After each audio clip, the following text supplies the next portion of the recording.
ಕಲಬುರಗಿಯ central jail ಹತ್ತಿರ ಸರ್ಕಾರಿ ಬಸ್ ಮತ್ತು ಆಟೋ ನಡುವೆ ಡಿಕ್ಕಿಯಾದ ಪರಿಣಾಮ ಚಂದ್ರಕಲಾ ತಿಪ್ಪಣ್ಣ ಈಚೇರಿ 30 ವರ್ಷ, ದೇವಕಿ ರಾಜೇಂದ್ರ ಈಚೇರಿ 20 ವರ್ಷ, ಸಾಕಿನ್ ಇಟಿಗಾಕೆ ಇವರು ಇಬ್ಬರು ಮೃತಪಟ್ಟಂತ ದುರ್ದೈವಿಗಳಾಗಿದ್ದಾರೆ. ಇನ್ನು ಪ್ರಹ್ಲಾದ ರಾಣಪ್ಪ ಕಟ್ಟಿಮನಿ ಕಣದಾಳ 28 ವರ್ಷ ಆಟೋ ಡ್ರೈವರ್ ಆಗಿದ್ದು ಇವರು ತೀವ್ರ ಗಾಯಕ್ಕೆ ಒಳಗಾಗಿದ್ದಾರೆ. ಇನ್ನು 2 ಜನರಿಗೆ ಗಾಯಗಳಾಗಿವೆ ಅಂತ ತಿಳಿದು ಬಂದಿದೆ.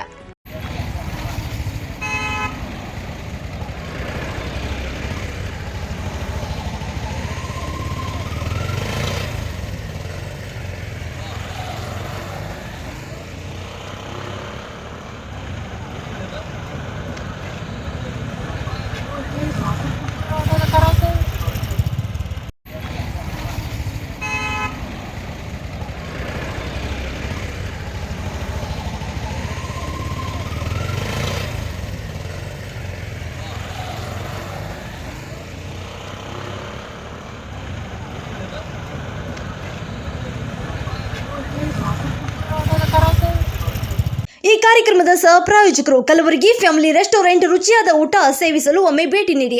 Humnabad main road, Mother Teresa ಆಸ್ಪತ್ರೆ ಎದುರುಗಡೆ, ಕಲಬುರಗಿ.